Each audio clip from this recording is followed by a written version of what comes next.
Good morning and welcome to another edition of Council Matters. I'm Mick Fitzgerald, and joining me in the studio this week, coming all the way from South Dublin, is Councillor Sarah Holland, who represents Rathfarnham out there, and she's also a member of Sinn Féin. Sarah, fáilte Council Matters and fáilte, as I say, what is it, here for you? Yeah, Garmila. You're a... you lower the Gaelic, Sarah. I mean, would you lower the Gaelic Sawalia? Would you lower the Gaelic Shroyd? Would you lower the Gaelic outside? Now and again when my sister's in the house. We all went to the Bunskull up in Belfast. We were among the first pupils up there, so we'd have a bit of Gaelic in the house. My sister's a Shan no singer. Mm-hmm. So when you come down here, were you expecting it to be spoken a bit more, or what was your thoughts about the language when you come down here? Yeah, well, in Belfast there's a big cultural centre, the Cllr on the Falls Road, and there's so many little primary schools. It's kind of a real hub for the Irish language, and it's become normal and every day to speak it. But in Dublin there isn't really that cultural centre there. But I mean, it is spoken quite a bit. Yep. That's something to a degree I would like to just go through with you. You come from Belfast, but you've been here for probably, 10, 15 years. Yeah. Do you feel like a native, or do you still feel like I'm transposed? I suppose I still feel like a bit of a blow-in here, yeah. But I've a daughter who's a wee dub. She's a Dublin fan. She wears her wee jersey and everything, so she's well into it now. You know, she's going to be 9 soon, and she's a wee Dublin accent and everything, so we're settled in rightly. Yes, yeah, no, I have the same issue because my daughter's Australian and she's got a much broader Dublin accent than I do, so it's kids seem to adapt, don't they? Yeah, they do, yeah. Can I ask you then, because I've done exile myself, and I know exile on the same island isn't quite necessarily the same thing, but when you're away from somewhere, how do you approach that to a certain degree? Is it all a learning experience, or when you came down here, did you think, I'm actually coming home? You know, this is the Ireland that we that we were denied in the Belfast that you came from. Yeah, exactly. I mean, when I came to Dublin, I felt as if I could really be myself. When we graduated and I met my other half over in Holland on a working holiday in a bar, we came back to Dublin to get jobs in the financial services centre. And I mean, it may not be true, but I had a perception that if I had went for a job in Belfast in financial services, that my accent would have precluded me from being considered, because I have a really strong West Belfast accent, and that would have marked me out in a certain way. Whereas when I came to Dublin, I was just another culture and I could really be myself. Yeah. It's interesting you should say that, because I would have said, you know, being from this part of the world, it was your school that would have made you stand out in that sense. Your name wouldn't, though. I mean, what's the origin of that in that sense of the world? Because there's only a few Hollands in Belfast. There aren't many of us. Yeah, and one of them down here was very notorious, wasn't he? Yeah. There's I suppose it's more of a Cork and Limerick name, but there's only a few of us up there. Yeah. What would it be, Osquailga? I mean, that's because you know the way we give Elvis Presley could come here and we'd call him Elvis Presley or something. Sorry. That's interesting, because when I was growing up, Holland was the Ishal tier. Yeah, yeah. So, how different was it? I mean, culturally, I appreciate the nationalist tradition is very different from, if you like, the dominant tradition in Northern Ireland. But how different was it when you came down here? Because in the certainly if we go back to 1966 or thereabouts, virtually nobody from here, would have thought it was a great idea we would have we looked on the north with envy to a certain degree, and we did that for particularly Dubliners, for reasons of social welfare, for reasons of health, for reasons of education. How different was it when you came down here and you found out, well, we've got a health service down here, but it's not quite the same, and the education system, I suppose it was a bit of a culture shock, but I mean, when James and I got jobs, we went from being kind of poor students and bar workers to having jobs with actual money coming in financial services. We thought we were loaded. Yeah. And, paying for the doctor and everything like that was a bit of a shock, but we're all in good health, so it never really impacted me at all. Yeah. I just felt as though when I came down to Dublin, it was the social scene that was so different. So many pubs, such a good atmosphere, and there was never any kind of edgy awareness of what might be going on outside. It's fascinating you should say that, because again, I come from the generation before you, and I can remember, again, I'll talk 1966 when the whole hippie thing was just starting. We used to go to a place in George Street opposite the markets called the Moulin Rouge. And this was on a Sunday. And all the really hip people that used to go to that all came from Belfast. Oh, really? Oh, yeah. I mean, we they had Afghan coats and they had these silly moustaches and long hair. We'd look at them with envy and I think, oh. Unfortunately, as we know, 3 years later, wasn't quite so hip. But that to me is what I miss about Belfast. That there was an energy in the first half of the 60s in Belfast that just was not there in Dublin. I mean, is that gone forever? No, it's coming back actually. The social scene in Belfast now is great. I mean, and especially with the sean-nós and the trad bands and everything like that. That's something that I think enriches the culture and the social scene up there, and it's something that you don't really get so much in Dublin. Is just like a session with a sean-nós singer. It's the best crack. Yeah. Yet, when I think of Belfast, I think of punk. I think of dance parties in the early 90s. So I suppose, again, I suppose that's a good thing. It shows the diversity that's there. Yeah. So, one of the issues when you came down here, and I suppose it's different when you're single or when you're just living with a partner, but when you have children, you get to make choices, and this is a very, very interesting one. Now, one of the real issues I had when I came back here from Australia was what I would call the absence of a state education system that was there in Australia. If you wanted to send your kid to a Catholic school, great, but you pay. When we came back here, it was very difficult to find a school that had a non-religious ethos and also had the standards. I make no bones about it, I sent the daughter to a private school. How do you feel about that? And I'm not about sending to private school, but how do you feel? Because all parents would want the best for their children. Yeah, absolutely. I mean, I myself, I went to a wee Gaelic school and it was non-religious. There wasn't any indoctrination, or I don't like to say indoctrination, but that is actually what happens here. Yeah.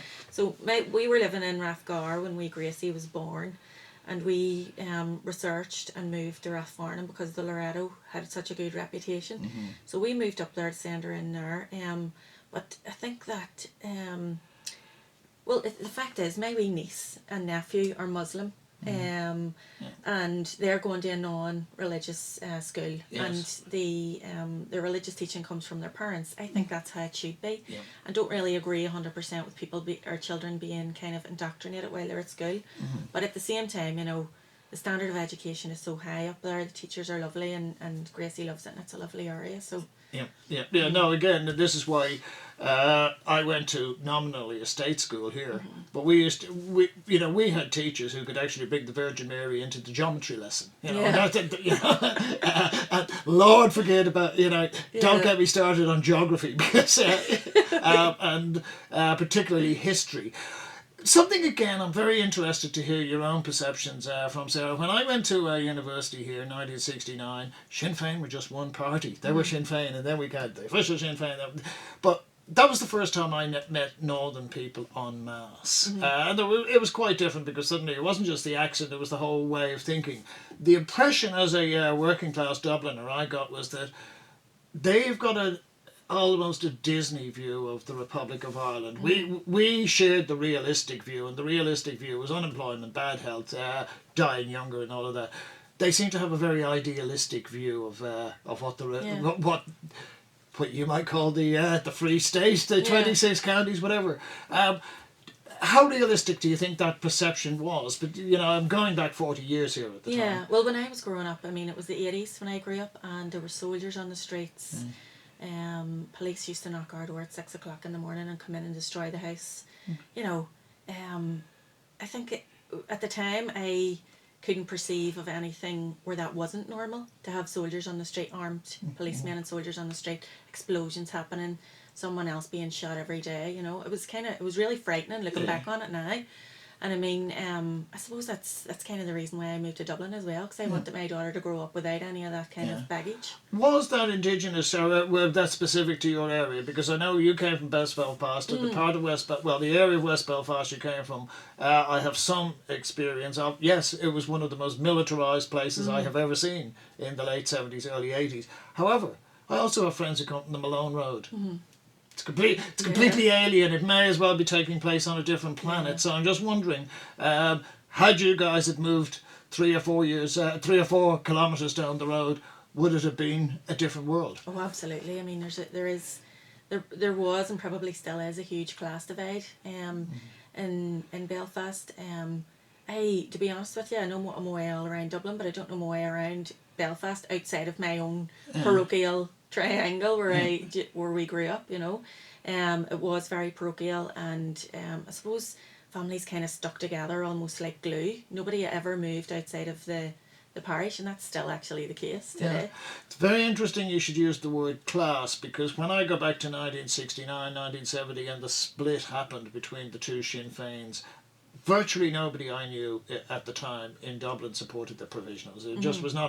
The provisionals were like this Belfast rump, and they will soon fade away.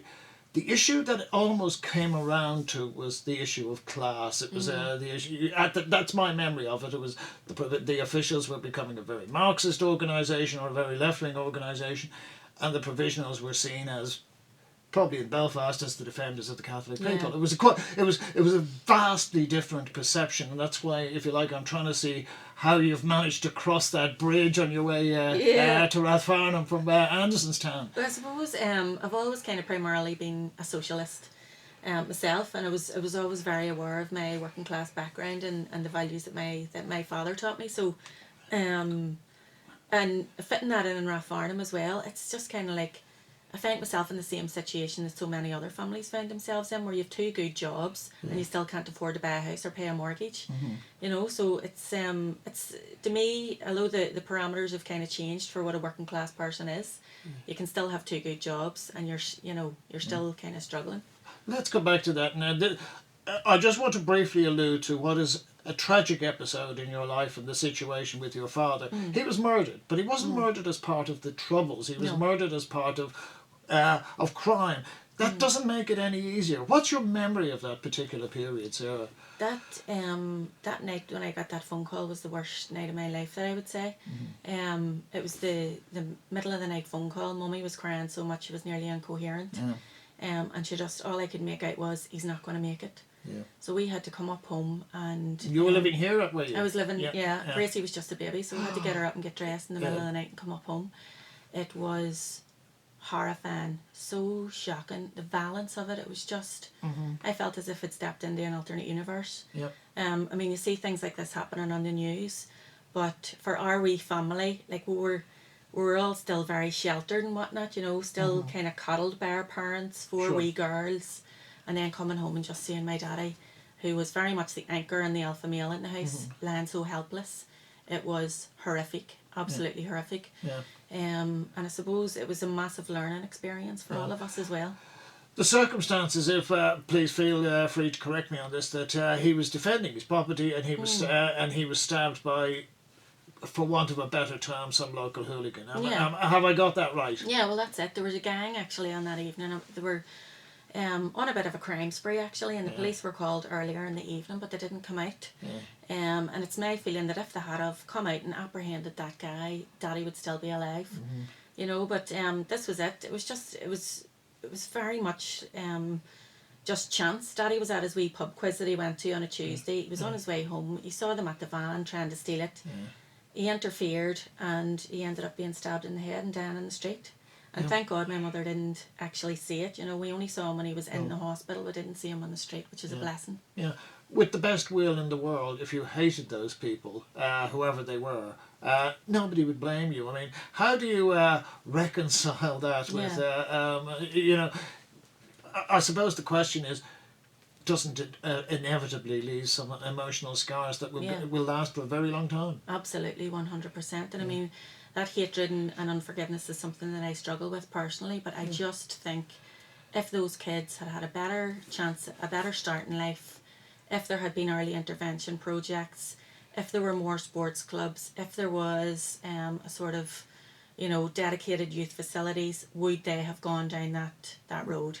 And I'm a really firm believer in, rather than locking people up and throwing away the key, in rehabilitation.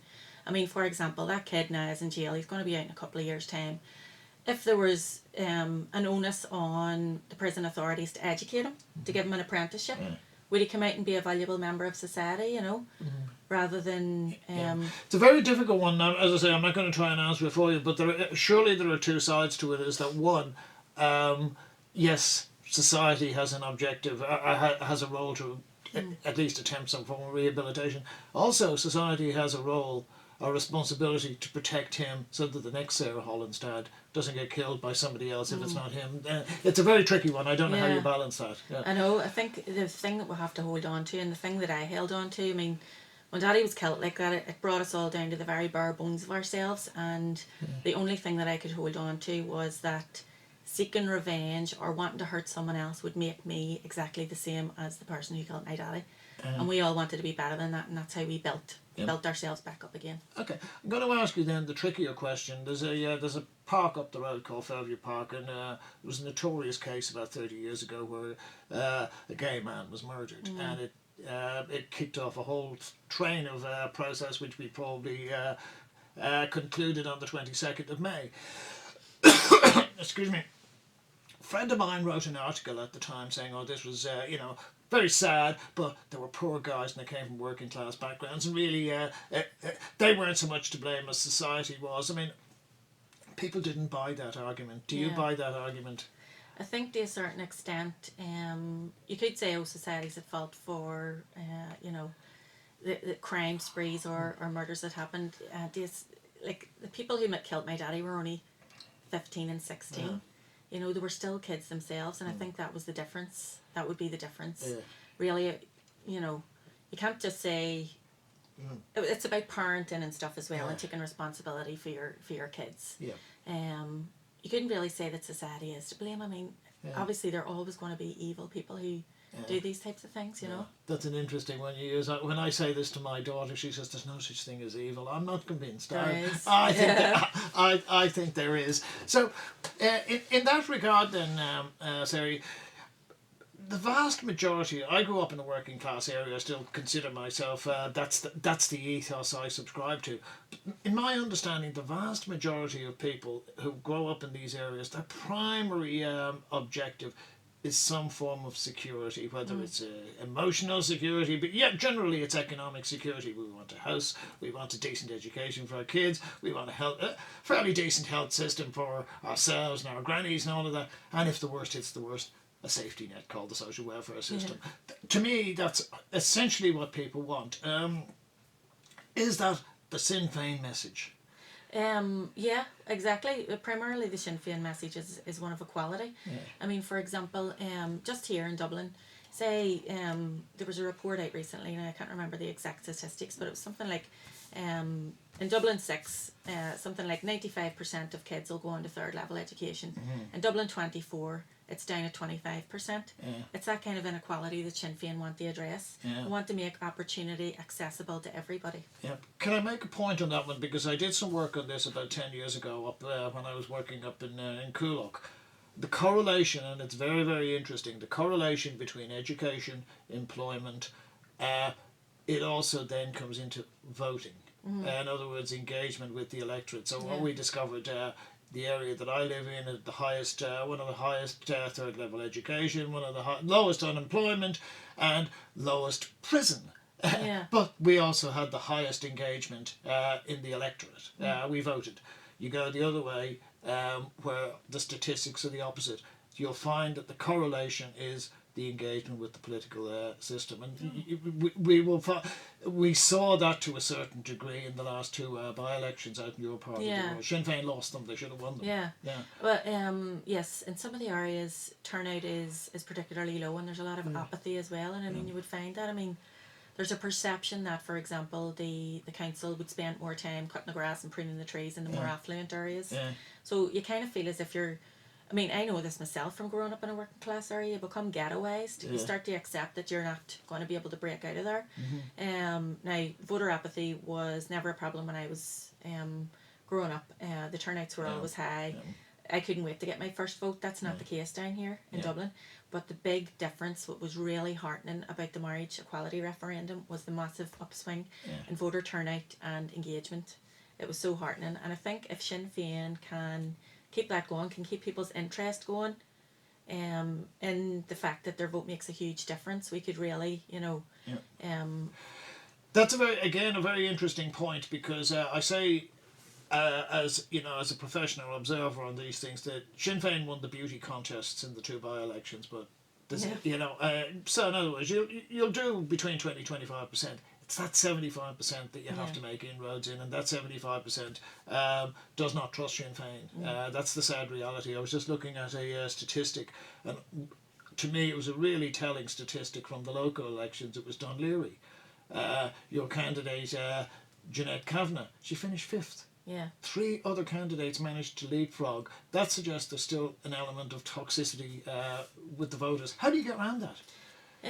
The way I get around it is actually just speaking to people. I mean, I got it quite a bit on the doors, where, you know, people would refer to the war and they can't sort of separate Sinn Féin from the terrible things that happened during the war above in the north.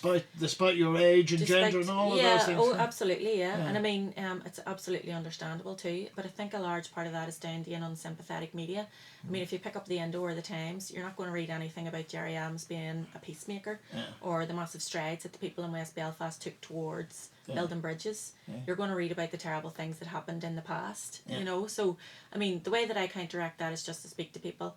I grew up a pacifist. I seen the effects, the terrible effects, and the fear that war would have had on all of my neighbours, everybody growing up, and the joy that everyone felt when that was over, and the fact that we would really want to hold on to that. So that's, when I speak to people, that's what I explain. Okay. There's a possibility, we won't go any further than that, there's a possibility that you may be significantly involved in the 1916 centenary. I was very critical of the way this was handled in 1966, and one of the reasons why is because 3 years later we had the Troubles. It was an orgy of self-congratulation. I thought it denied the diversity there. Do you? I've asked this with other Sinn Féin politicians. Do you think that rather than just celebrate the naked event that happened in the GPO and around the uprising, we need to look beyond? Particularly after what we got out of the marriage equality referendum, that diversity is here to stay, whether we like it or not. Oh, absolutely. Well, I mean, if you read the proclamation, the line that always sticks out for me is "Cherish all the children of our nation equally." That's something that really resonates very strongly with me. I mean, as I say, growing up in West Belfast, I knew what it was like to feel like a second-class citizen, and I don't want anyone to grow up feeling like that. That's why we campaign so strongly on the marriage equality referendum, and that's what I try to teach my daughter. So I think that we do. I think that we need to take that idea, that ethos out of the proclamation and spread it out, celebrate it. It's not just about the traditional sort of Irish view that would have been there at the time. It wasn't a rose-tinted glasses type of a thing. We need to spread it out and encompass everyone in the Ireland that we have today. Moving along, local issues. You've talked about tourism coming out to, particularly out to Rathfarnham. I'm just wondering, can you, I live in an area, I'm out in Clontarf beside the Rose Gardens, and Dublin City Council had that bright idea. We've got the Rose Festival, we've got this other, we had the Vikings. It's a pain in the ass that you actually live in these areas. I mean, I'm not disputing that it's a great idea for the council. How can you do that and still keep the, if you like, the interests of the residents kosher, as we say? Well, the type of ideas that we're talking about would interest all of the residents as well. I mean, when Rathfarnham Castle is done up, they're going to have a lovely open courtyard there, and we've kind of suggested in the past maybe they would do up the wee outbuildings and have like a weekly market the way they do in Marley Park, or, you know, kind of a wee Christmas festival or a Halloween festival with a spook walk. That's something that people would come to visit, and also all of the neighbours could enjoy as well. You're in the financial services sector, is the way I put it. I've spent a lifetime in that myself, and I always found, you know, I go in, you know, I was an out-and-out troublesome lefty, and I used to go in there and I used to take my troublesome lefty views into banking and all of this other stuff, and it didn't do me any good. Me too. No, I was just going to ask you, I mean, can you switch off and, you know, I'll go in there and I will think, yes, I'm here to make maximise profit for these people, or should I be focusing on the rights of the workers and so on and so forth? Being an opinionated woman in financial services, I mean, I'm sure there's many women who'll dispute that, but if you look at the top management, very few of them are women. And a woman with opinions didn't get very far in financial services when I was working there. I mean, one of my very good friends is now a she left the institution that we were working with, who shall remain nameless. Yeah. And once she was out of that very kind of restrictive old school golf club atmosphere, she went forward in leaps and bounds, and now she's a television correspondent for a major financial institution in London. But is she You happy? know? Oh, absolutely. And it's her wallet is very happy as well, yeah. Yeah, yeah. But in that regard, I mean, how do you feel about gender quotas then? I mean, this is all the rage out here where, you know, not only were people wanting gender quotas, but they've been playing ducks and drakes with them, and then somebody else wanted 100% female, and they've come a cropper on that one. Yeah. It works to my advantage, so I'm more than happy to embrace it.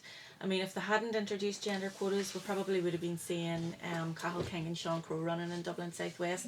Both of them are absolutely really capable, able, you know, stand-up guys, but this gives me an opportunity to put myself forward that I otherwise wouldn't have had, so I'm all for it. Yeah. Would you have won in the... In a convention? No, in the by-election? No, geez, the by-election now, it became less about the actual issues and more about the water charges. Yeah. Sarah, we could talk for another afternoon, but unfortunately we've run out of time. You're running in the general election. Who knows? We may actually catch up with you at Pride, but I just want to warn you, people who have come on Council Matters, they have gone on to bigger things. Yeah. You know? So we wish you all the very best in the near future. So, Thanks a million. Councillor Sarah Holland, it's been a pleasure talking to you. Thank you.